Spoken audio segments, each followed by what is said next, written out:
e verso 17.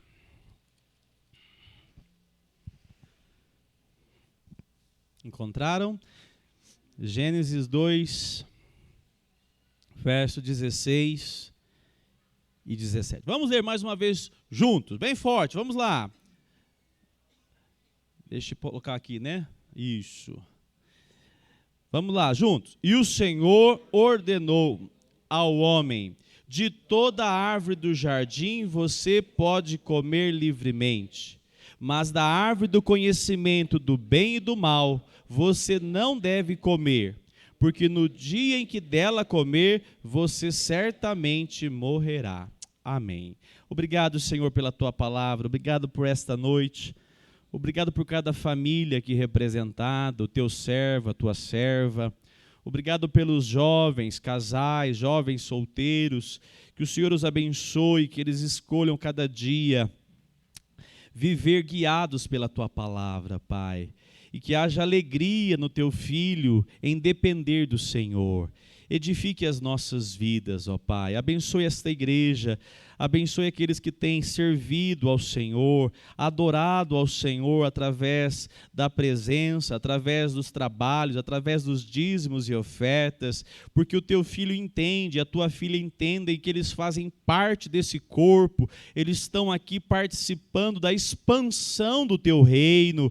E, ó Deus, que o Senhor possa cercar essa família que assim tem feito com a tua graça, com o teu poder, dando a eles a experiência real da tua fidelidade, Pai. Levante no nosso meio homens e mulheres, Senhor, que possam cada dia mais render ao Senhor toda a vida, que, ó Deus, não haja área nenhuma das nossas vidas que não seja rendida ao Senhor. Fortaleça o teu filho, a tua filha nas fraquezas, fortaleça-nos para a honra e glória do Senhor e cobre-nos com o teu poder, em o nome de Cristo Jesus. Amém. Amados irmãos, nós estamos estudando o livro de Gênesis e hoje nosso tema é o seguinte tema: uma decisão a tomar. Uma decisão a tomar. Deus estabeleceu uma ordem. E esse é o primeiro aspecto que nós vemos aqui nesse texto. Se você notar, tiver com a sua Bíblia aí aberta, diz assim a palavra do Senhor: e o Senhor Deus fez o quê? Ordenou ao homem. Deus estabeleceu uma ordem. Por que ele fez isso? Porque ele é Deus. Ele é aquele que fez o homem, é aquele que moldou o homem, é aquele que deu vida ao homem que veio do pó da terra. Esse Deus estabeleceu uma ordem.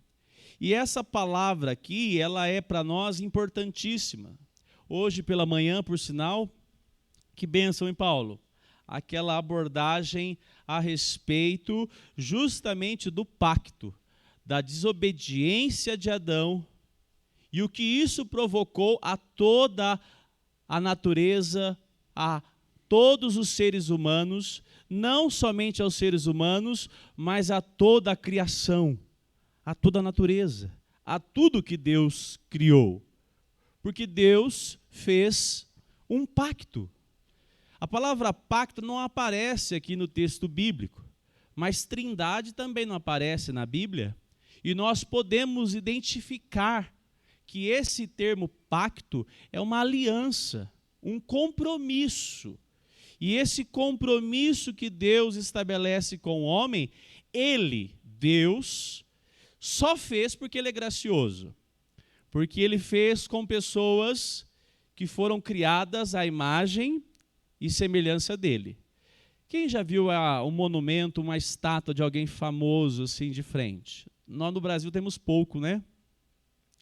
Poucas estátuas em homenagem. A gente até por isso tem um pouco de dificuldade com reconhecer personagens históricos, né? Mas se você for lá para os Estados Unidos, por exemplo, e ver a imagem de Abraham Lincoln, que foi aquele que assinou o fim da escravidão, que dá essa dádiva à população, você vai ver aquela imagem, e aquela imagem representa quem? Aquela estátua foi construída, aquele monumento representando quem? O próprio Abraham Lincoln. Não é assim? Assim nós fomos criados. Deus fez o homem à sua imagem. Essa é uma dádiva maravilhosa. Os bichinhos não receberam. Nada na criação recebeu. O ser humano recebeu. Quando agora o homem é visto, o ser humano, homem e mulher, nós temos a manifestação desse Deus Criador. Nós temos a revelação desse Deus que nos criou para que nós pudéssemos refletir a sua glória. Olha que privilégio. Mas diferente de uma estátua, porque quando você encosta na estátua, ela é fria, ela é de concreto. Deus fez o homem e a mulher de uma maneira que Ele não somente deu físico para o homem, deu para ele também emoções. Ele se alegra, ele se vê em um estágio de celebração, ele pode manifestar sentimentos e, sobretudo, o único ser criado, esse ser foi colocado nele uma alma vivente. E ele pode, com essa alma vivente, imagina uma casa, o meu irmão passou por esses dias, agora já passei também por isso. Você muda numa casa, e você chega na casa e não tem o que lá? Internet. Você tem conexão com as suas redes sociais? Tem? Não. No máximo acontece que nem aconteceu comigo. Meu vizinho muito pronto. Se você precisar, pode pegar comigo a minha senha. Ó, que vizinho generoso, né? Achei muito educado da parte dele. Porque nós ficamos o quê? Sem ainda ter uma rede, sem conexão, não é assim? Nós fomos dotados de uma alma, nós fomos dotados de uma alma conectada ininterruptamente com o Pai, o que nos criou. Olha que dádiva! E essa conexão não caía, essa conexão era real, essa conexão era realmente um presente de Deus para os seres humanos. E quando nós notamos isso, nós podemos dizer, realmente, Deus podia estabelecer um acordo, uma aliança, um compromisso. Porque Ele cercou o homem de dádivas. E Ele fez um pacto dizendo, eu vou estabelecer padrão para que você possa me adorar, para que você possa estar conectado comigo. E a palavra do Senhor, ela é tão poderosa que a mesma palavra que deu a ordem e o nada deixou de existir e veio surgindo a criação, é a palavra chamada ex nihilo. Não havia nada e Deus disse, e tudo surgiu. Assim Deus também disse, estabeleço para você uma ordem, estabeleço para você um padrão. E qual é o padrão que eu estabeleço? O padrão é, você pode tomar de todos os frutos, mas desse aqui você não tome. A mesma palavra poderosa dá uma ordem, e nós podemos aprender com isso, que esse Deus que nós nos relacionamos, esse Deus das Escrituras é um Deus que estabelece limites, que coloca leis, que Ele faz isso porque Ele é amoroso. Ele faz isso porque Ele deseja, na verdade, manifestar uma relação graciosa. Diferente do que muitos pensam, nós não podemos mais hoje ter o verdadeiro livre-arbítrio. Muito se confunde, né? Ah, mas eu tenho sim, eu posso escolher a roupa que eu compro, com quem eu caso, e como é que mais que a gente escolhe? Um monte de coisa que a gente escolhe, né? Mas eu pergunto para você, você pode escolher não pecar? Vocês podem? Podem? Não. Porque o pecado, ele faz parte da nossa natureza. E a partir desse pecado, nós não podemos, de uma maneira livre, estar tomando decisões. Por isso que nós precisamos de Cristo para tomar decisões. Mas olha só o que Deus estabelece para esse primeiro casal. Deus dá a eles a liberdade de escolha. Conhecedores do bem. Conhecedores do bem eles eram. Conhecedores de tudo que é bom eles eram. E Deus disse: vocês podem tomar de toda a árvore, inclusive da árvore da vida. Mas, tem essa adversativa, se tomarem do fruto do bem e do mal, vocês certamente morrerão. Então essa palavra, ela é para nós a relação onde tudo que Deus estabeleceu, Deus deixou do bom e do melhor. Olha o verso 9, 2:9. Olha o que diz o texto bíblico. Do solo, o Senhor Deus fez brotar todo tipo de árvores, o quê? Agradáveis. Não eram árvores feias, frutos esquisitos, não. Árvores agradáveis à vista. Olha só, boas para o alimento. E também a árvore da vida no meio do jardim. Você já pensou o que é a árvore da vida? Né? A gente só fica imaginando, né, Marcos? A gente não consegue, a nossa mente não consegue. Eu fico imaginando uma pera no ponto exato, que você abocanha ela, ela derrete, né? Você nem consegue mastigar. Eu não sei, né? Pastor, você está viajando, né? Eu estou viajando. Não dá para saber o que era o fruto, mas nós sabemos pela palavra de Deus que esses frutos podiam saciar não somente o estômago, mas os olhos, porque diz aqui que toda a árvore que produzia frutos agradáveis à vista.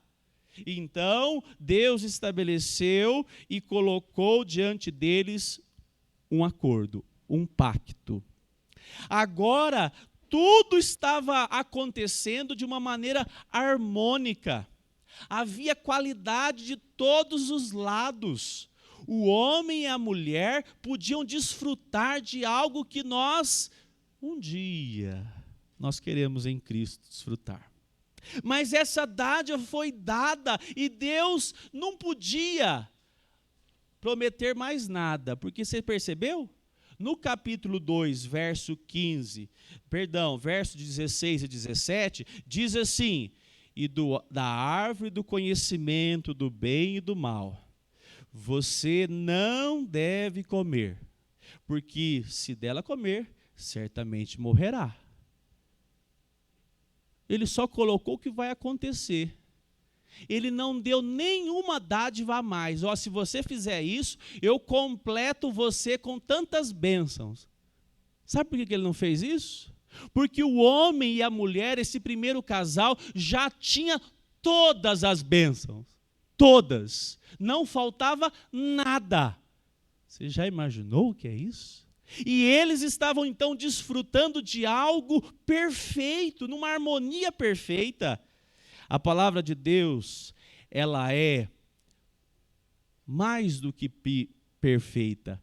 Ela é plena, ela é maravilhosa, falta adjetivos. A palavra de Deus é fiel. A palavra de Deus, ele zela pela sua palavra. Estou lendo Números. Quem está lendo Números? Quem vê? Deixa eu ver se tem algum filho de Deus lendo Números. Está lendo Números, Felipe? Quem está lendo Gênesis? Quem está lendo a Bíblia? Né? Fala assim, pastor. É melhor. Está lendo a Bíblia? Crente lê a Bíblia, viu? Separa tempo para ler a Bíblia. A palavra de Deus, ela é para nós o referencial de fato de falarmos, nós somos crentes em Cristo. Se você não tem a Bíblia nas suas mãos, você não conhece esse Deus.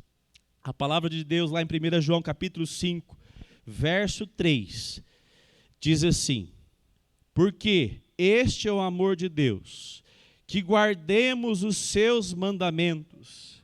E os seus mandamentos, quem conhece na outra versão, não são penosos, pesados, não são difíceis de guardar. Os mandamentos do Senhor não são difíceis de guardar. Pensa na conta. Qual é a conta? Você pode comer de toda a árvore, toda. Toda é toda, né? Apenas exceto uma. E era isso que Deus pediu. É por isso que a palavra do Senhor aqui é muito clara. Os mandamentos do Senhor não são difíceis. Não são difíceis para se guardar. E aqueles que tinham a oportunidade de tomar a decisão sem a influência do pecado, tinham uma boa decisão. Eu vou ouvir a palavra do Senhor, eu vou obedecer a ordem do Senhor, ou eu vou adulterar a ordem do Senhor? Porque a palavra de Deus nos mostra que Deus falou, não coma, porque se dela comer, vocês morrerão. E o que aconteceu? Surge um personagem aqui que trabalha contra Adão, contra Eva, contra você, igreja do Senhor Jesus. O diabo, ele tenta adulterar essa informação. Qual informação? Que os mandamentos do Senhor não são difíceis. Ele diz, é difícil sim. Se você obedecer a palavra do Senhor, você vai ter que abrir mão disso. Aí ele faz uma propaganda daquilo que você não tem. E você não tem porque Deus não te deu para não te fazer mal. E ele diz assim, não tem nada disso. E ele faz o quê? Aquilo que ele é autor da mentira. Ele conta, pode experimentar, porque na verdade Deus é que está te enganando. E ele, como bom cafajeste que é, apresenta uma proposta mentirosa, mas apresenta com uma caixa de presente. Apresenta com uma caixa de presente. E quando a pessoa se dá conta, ela está envolvida. Uma certa vez, conta-se uma história que, numa rua de Nova York, deixaram uma caixa bem grande, embrulhada com um laço. E, de repente, no meio da multidão, a caixa ficou ali. Alguém colocou a caixa. E as pessoas iam passando. Aí, quando começaram a notar a caixa, um chegou, outro foi chegando, e começou uma disputa ali meio pela caixa. Ninguém sabia quem era o dono. Mas, por fim, houve uma disputa pela caixa. E uma pessoa conseguiu tomar a caixa e saiu correndo com a caixa. E ela falou, não, é que fulano deixou aqui. Mentiu, né? Falou que não, é ciclano que deixou, eu conheço, e levou a caixa. Ele levou a caixa, quando ele chegou no local dele, que ele podia abrir a caixa, tirou aquele laço bonito, todo enfeitado, bem trabalhado por fora. O laço dava dó de rasgar o papel. Vocês conhecem assim, presente, você fica com dó de rasgar o papel? Tirou com toda a delicadeza. Quando abriu, era lixo que estava lá dentro. Era lixo, né? Você já imaginou a cena? Fez tudo isso, enganou inclusive gente, para chegar lá e descobrir que era lixo o que tinha, na verdade, encontrado. E é isso que nós podemos ver, que aqui a palavra de Deus nos mostra que Deus entregou ao primeiro casal, por meio da sua ordem. A palavra de Deus para nós, ela nos guarda, ela nos sustenta de tudo aquilo que Satanás tenta corromper no nosso coração, na nossa mente. Tudo que Deus estabelece, tudo que Deus coloca como ordem, é para o bem e para que possa ser regido o universo da melhor maneira. Você quer ver um exemplo disso? Lá em Jó diz assim, Jó 38, 33, diz assim, você conhece as leis que governam os céus e pode estabelecer a sua influência sobre a terra? O cientista vai responder assim, eu conheço as leis, mas aí a pergunta é, e você pode estabelecer influência? Não, né, isso eu não consigo. Não é assim? Você conhece alguém que já chegou numa montanha e falou assim, eu vou dar um salto aqui, ó. Mas vou dar um salto no escuro aqui, nessas nuvens aqui. Misericórdia, né? Porque se ele der o salto do precipício, o que vai acontecer com ele? Não. Antes disso, ele vai quebrar a lei que Deus estabeleceu, a lei da gravidade. Ele vai quebrar uma lei que Deus estabeleceu. Deus estabeleceu a gravidade para que o homem entendesse. Esse padrão aí é um padrão por Deus estabelecido. Ó, a gravidade funciona. Você quer ver um outro exemplo? É quando as pessoas constroem as casas próximo de um rio. Já viu isso? Quantas vezes você já viu isso? O rio deixa. O rio não reclama. Você pode construir do ladinho aí. Mas quando vier as cheias, aonde o rio vai passar? Ali. Por quê? Porque é uma lei. É uma lei que foi estabelecida. O rio precisa da passagem, é natural. E essas leis naturais fazem parte da ordem de Deus ao homem. É por isso que, estabelecido por Deus a palavra, nós estamos cumprindo, seja ela na sua vida pessoal, seja na sua vida familiar, seja na igreja, seja no trabalho. Quando você tem uma palavra de obediência a alguma coisa que é um princípio das Escrituras, você será abençoado. Mas se você for contra uma lei que Deus estabeleceu, você pode ter certeza que está caçando com as mãos. Tem uma palavra muito importante. Cadê os jovens abaixo de 18 anos? Levante a mão, deixa eu ver. Cadê? Levanta a mão, Maristé. É você mesmo. Yasmin, cadê os de 18 para baixo? Agora para nós todos, porque nós somos muitos aqui com os pais ainda vivos. A palavra de Deus é assim, honra o teu pai e a tua, o quê? Mãe. E aí as pessoas pensam, para prolongar os dias, para ter só 70 anos, para ter 90 anos, muito mais do que isso. Para que a sua geração se estenda. E você possa ser um daqueles que vai contar assim, olha, Deus tem sido fiel, porque Ele zela por meio da sua palavra. Quando nós honramos a palavra do Senhor, nós somos protegidos. Olha o que diz o verso 17. Você certamente morrerá. Tem muitas pessoas que vão atrás da sabotagem da vida, tentando encontrar paz. Tem pessoas que cometem loucura, dando cabo da sua própria vida, querendo, na verdade, não morrer, mas querendo se livrar da angústia que já está na sua alma. Eu ouvi um pregador, achei interessante. Eu gosto muito de alguns desenhos, né? E esse me identificou. Vocês conhecem o meu malvado favorito? Ana Júlia, ajuda a sua mãe, Ana Júlia. Qual é os bichinhos que ajudam o meu malvado favorito a trabalhar? Para conspirar, para fazer uma maldade muito grande. Quem são eles? Todos vocês conhecem. Está vendo? Achei que era só a Ana Júlia e a Giovana. Vocês tudo conhecem. O meu malvado favorito, ele trabalha para fazer uma maldade muito grande.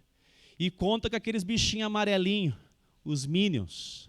E o que ele faz? Trama contra alguém. Na verdade, você vai perceber que de mal ele não tem nada, né? Mas no fundo, os Minions tentam fazer alguma coisa para sabotar alguém. Tem uma palavra para você, meu irmão e minha irmã. Quando você desobedece à palavra de Deus, seja em qual ordem for, você não simplesmente morre. Porque a morte, ela não é, fora de Cristo, lugar de paz. A morte, ela é o pior lugar para estar sem Cristo. Mas tem um detalhe que antecede a morte. É a angústia do pecado. E uma mente, um coração perturbado por descumprir as ordens estabelecidas de Deus, são visitados dia e noite, o sono, por seres que vêm para incomodar o seu coração e perturbar a sua e a minha alma. Por quê? Porque eles encontram legalidade naquilo que é mal. Como o pecado ele é tenebroso, o maligno, ele não pode ver. Se for crente, então, aí que é uma coisa que ele quer mesmo. Você vê o Jó era crente. Foi só Deus falar assim, tem permissão. Ele foi lá e construiu uma história de desgraça. E Jó estava na obediência, cumprindo tudo que Deus estabeleceu, mas Deus permitiu para que nós, inclusive hoje, tivéssemos essa história como referência. Agora, pensa comigo aqui, eu não sei de você, mas eu já fui visitado por uma mão que traz angústia na alma. E na vida do crente, essa mão, essa circunstância vem para que você possa dizer, eu desobedeci ao meu Deus, eu desobedeci à ordem de Deus, e essa angústia vem, seja por esses minions do mal, os minions não vou nem usar essa expressão, seja ação maligna, seja até mesmo instrumento de Deus, porque eles são instrumento de Deus, para fazer com que você só encontre descanso quando você disser assim, Senhor, enquanto eu calei os meus pecados, envelheceram os meus ossos.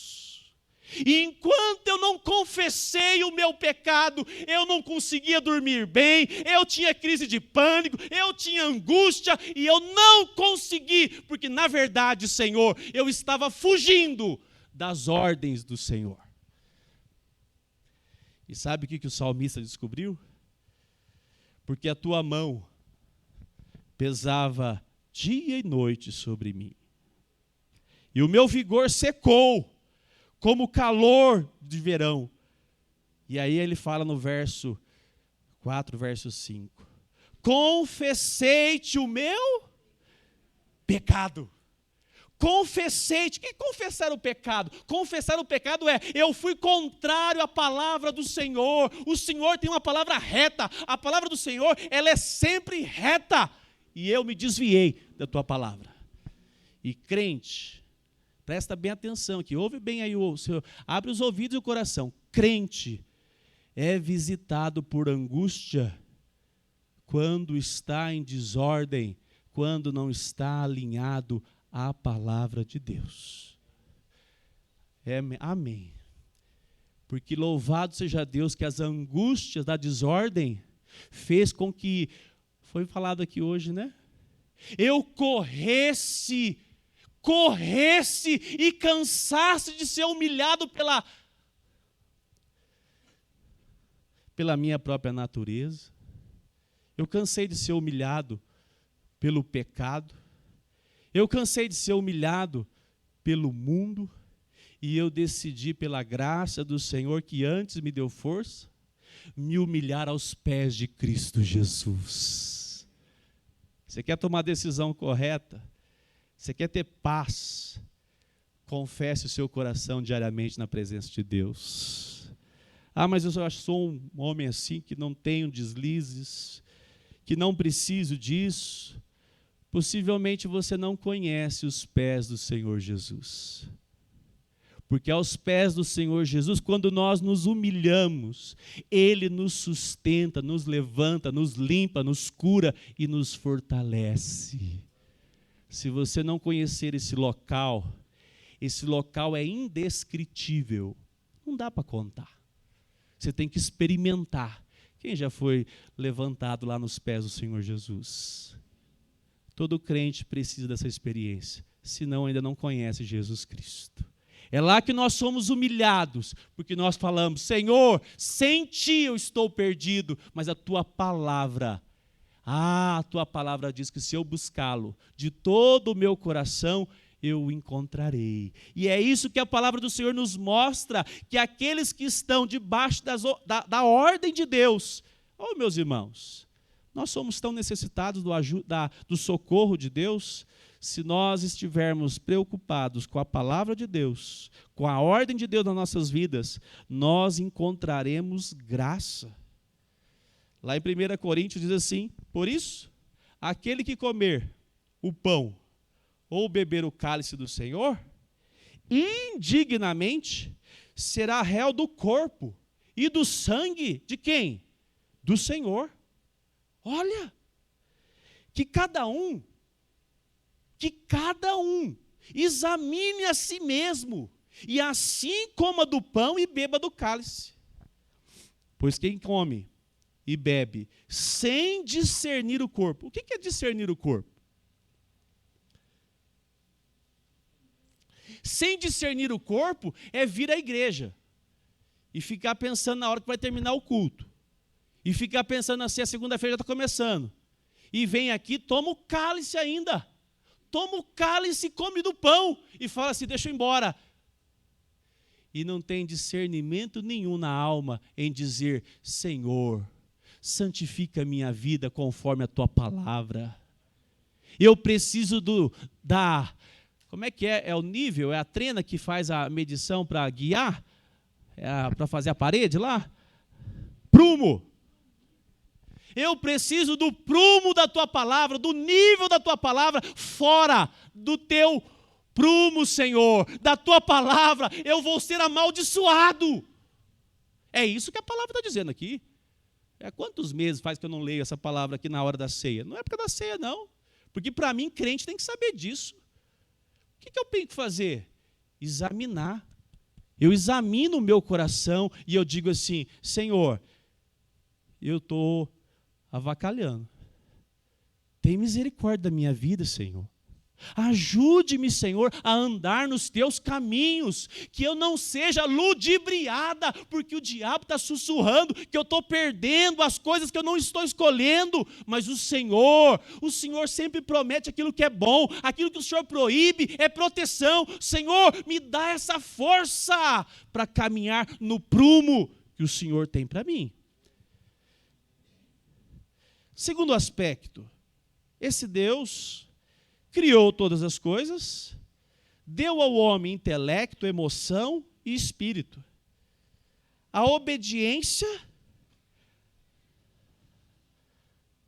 é a decisão de negar a si mesmo e agradar a Deus. Adão tinha essa decisão. Deus é o segundo aspecto. Deus é digno de honra. Como é que você fica quando alguém faz uma coisa muito boa para você? Feliz, agraciado, agradecido. Não é assim? Deus fez algo maravilhoso. E Deus colocou em Adão a capacidade de ser grato e de ser rebelde, de ser ingrato. Deus deu a Adão a oportunidade de ser grato ou de desonrar a Deus. Olha que coisa. Você leu o Salmo 8 hoje? Deus fez o homem um pouco? Olha que coisa, que expressão. Chega a ser assim: meu Deus do céu, o que eu estou lendo aqui? Porque Deus realmente fez isso. Deus fez você um homem brilhante, uma mulher brilhante. Deus deu a você a possibilidade de você ouvir a Deus, de você se relacionar com Ele. E o que Deus fez? Deus colocou a obediência de Adão, algo que iria glorificá-lo. E a desobediência, desonrá-lo. Quem escreve Gênesis? Moisés. E Moisés escreve Gênesis quando ele está com quem? Com o povo de Israel. E agora Moisés é boca de Deus dizendo: olha, gente, os primeiros pais, Eles tiveram a oportunidade de honrar a Deus no jardim. Você já pensou? Que oportunidade? Que oportunidade? Então quer dizer que as condições não é o que vai fazer você de fato honrar a Deus ou não. Né? Mas Deus estava agora revelando a Moisés, e Moisés relatando. Aí Moisés para bem e fala assim para o povo, imagina a cena, né? Irmãos, saibam de uma coisa, Deus queria honra para ele porque é digno de honra. E eles não honraram a Deus no jardim. Temos nós a oportunidade de honrar a Deus. Aonde? No deserto. Amém? Vocês estão fidel ao povo de Israel mesmo, né? Amém. Vamos honrar o Senhor. Vamos, pode deixar. É só ver a primeira prova que vocês vão ver como não vamos honrar o Senhor. Deus deu ao povo de Israel, sabe o que é? Como que chama isso? Vislumbre do paraíso. Um dia o povo estava com sede no deserto e Deus parou o povo num local que tinha 12 fontes de águas e palmeiras para todo lado. Você já imaginou o que é isso? Deus um dia viu que o povo estava com fome e disse assim, vou fazer brotar, ou melhor, cair do céu, um pão para esse povo. E eles quando abriram ali a janelinha da tenda, né? Não sei como é que eles faziam. Falou, não é que chegou mesmo o pão na porta de casa? Eles tiveram o privilégio de ver Deus mandando as codornizes, as aves, para eles fazerem uso, para comer, se alimentar e lembrar do gosto de carne. Eles estavam vendo Deus se revelando, esse Deus digno de honra. Amém? Só que o problema, Moisés ensina, e eu quero que você abra a sua Bíblia em Números capítulo 13. Números capítulo 13, olha o que diz a palavra do Senhor.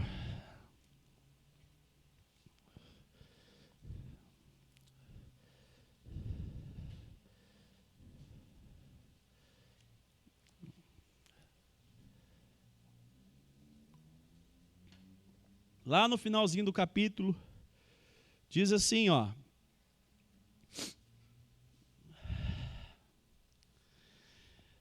Aí é o momento onde Moisés envia espias, 40 homens, para espiar qual terra que era prometida, qual o nome da terra prometida? Canaã.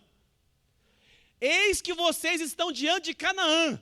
E Moisés diz assim, vão lá, faça o relatório dessa terra. Veja tudo que tem lá. E eles foram. E olha só o que mostra o texto. Eles fizeram um relato muito perfeito, um relatório perfeitinho. Verso 28 do capítulo 13. E eles disseram também assim, mas o povo que vive lá é poderoso, as cidades são fortificadas e muito grandes. Também vimos descendentes de Enac, que eram homens de estatura muito alta, leva até o nome de gigantes. E lá também tem, amalequitas, jebuseus, amorreus, e o relatório foi preciso. Aí verso 30, e então Calebe fez calar o povo perante Moisés e disse, subamos e tomemos a posse da terra, é certo que venceremos. E aí o verso 31 vai dizer, os homens fizeram que Josué dissessem, esse povo é mais forte do que nós, eles vão nos espalhar. E o relatório negativo acerca daquela terra tomou conta do povo. E sabe o que vai acontecer? Verso agora capítulo 14, abre aí para você ver. Números 14.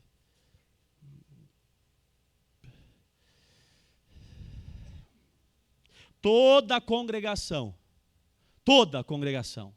se levantou e começou a gritar. E o povo chorou. Que coisa terrível. É um dos poucos choros, salvo engano, não conheço outro, na palavra de Deus, que aqui o choro é uma tragédia. O choro não foi na presença de Deus. O choro não foi honrando ao Senhor.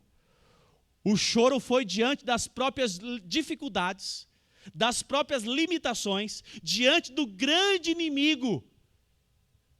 E aí o que aconteceu? Acompanha comigo no verso 2 em diante. Todos os filhos de Israel murmuraram, reclamando. E disseram, verso 3, porque o Senhor nos trouxe para essa terra. Olha que afronta. Esse povo que não é o mesmo povo que experimentou das fontes lá nas palmeiras, o Mar Vermelho, o maná, as codornizas, os livramentos. Esse mesmo povo desonra ao Senhor por meio da incredulidade, dizendo, Deus nos trouxe para morrer aqui. Olha só, que afronta. E Deus disse, eu vou exterminar esse povo tudo aqui, Moisés. Moisés intercedeu. E Deus disse assim, tá bom, não vou fazer isso então não. Mas eu não me agradei deles. Sabe por que Deus não se agradou deles? Depois lê na sua casa, capítulo 13, 14. Porque esse povo não me honrou, colocou os olhos nas suas próprias limitações, colocou os olhos na sua própria capacidade, não colocou os olhos em mim, o Senhor que os tirou do Egito, que já fez grandes sinais. E sabe o que aconteceu? Com Deus não se brinca. Deus disse assim, eles não querem enfrentar os inimigos? Moisés, rota de atalho à direita. Eles não vão enfrentá-los agora. E por causa de 40 dias, olhando somente para os homens e não para Deus, eles tiveram que atravessar o deserto por 40. Deus disse assim, para cada dia que eles foram espiar a terra, e não me honraram, né? Eu vou dar 1 ano para eles rodar esse deserto todo.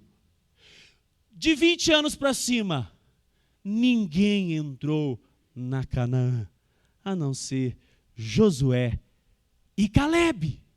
Meus irmãos, é essa relação que nós temos que entender. Deus disse a Adão, Adão, eu não fiz você um robô. Adão, eu coloquei em você o poder de decisão. Eu quero experimentar de você mesmo, livremente, Adão, a alegria em se relacionar comigo, me honrando, decidindo obedecer aquilo que eu estabeleci.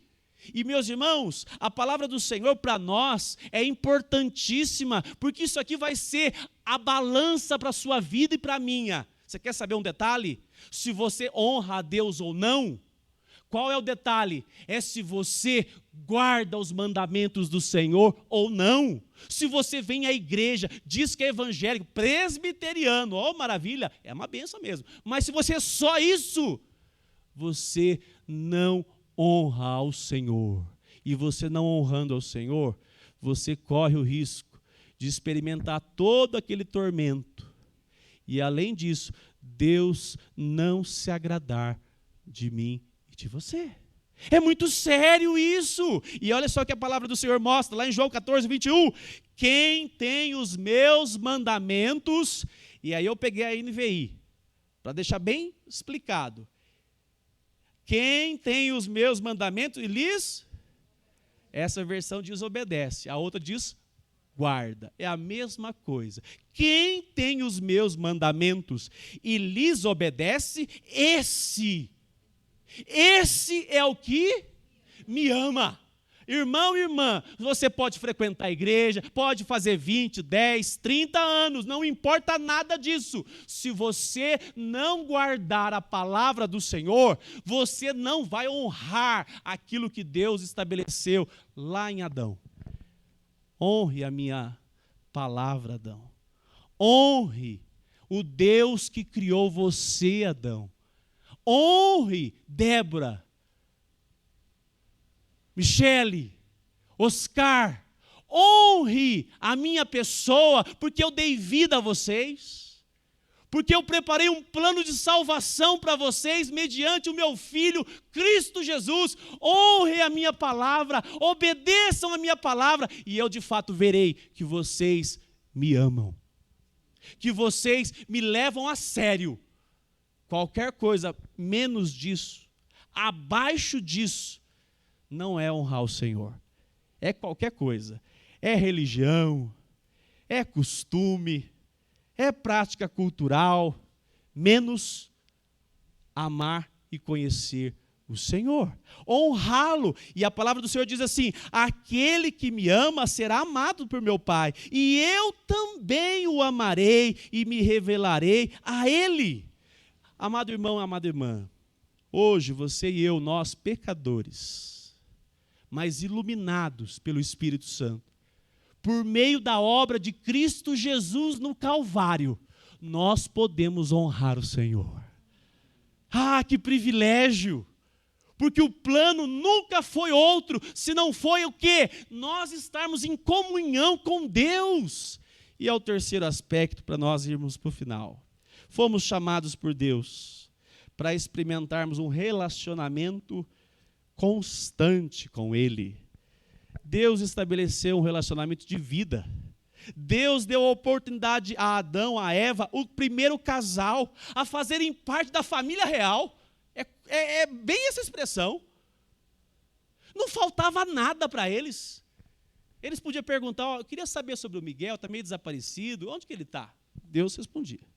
Né? Eu queria saber sobre aquele dia, assim, Deus respondia. Relacionamento em casa bom, não é assim? Você pode conversar, você pode perguntar, você tem harmonia, você pode ter liberdade.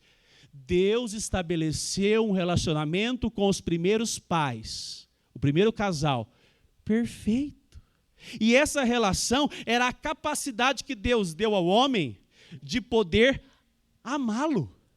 Olha que coisa maravilhosa. Deus deu ao homem a capacidade de amá-lo. Deus podia agora dizer assim: não, eu vou limitar o homem. Não. Deus falou assim: eu vou colocar em você a condição de me amar. Tá bom? Tá joia. Ele tinha domínio sobre todos os outros seres criados e podia amar a Deus. Olha que coisa maravilhosa.